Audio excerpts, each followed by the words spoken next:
When you go to finance a vehicle, now you're looking to buy the vehicle using a car loan. So in this case, you end up having to pay down the entire value of the vehicle. Now let's say you bought a vehicle and it's $35,000, you put $5,000 down, you're going to get a car loan for $30,000, and you're gonna make the payments on that car loan until it's fully paid off.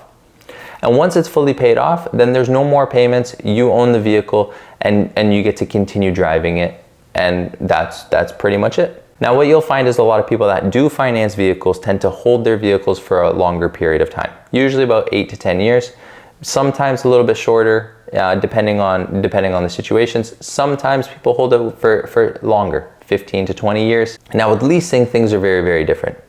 Leasing, because it's more of a rental rather than owning, there's a couple of things that you have to keep in mind. When you go to lease a vehicle, there's going to be a bunch of different conditions that are in the lease agreement.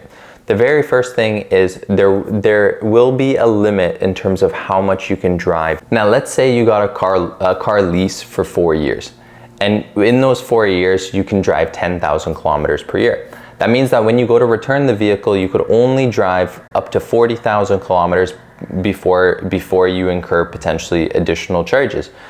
Now what you'll find is if you drive more than 40,000 kilometers, when you go to return the vehicle, they will charge you on a per kilometer basis, and there will be additional fees for that.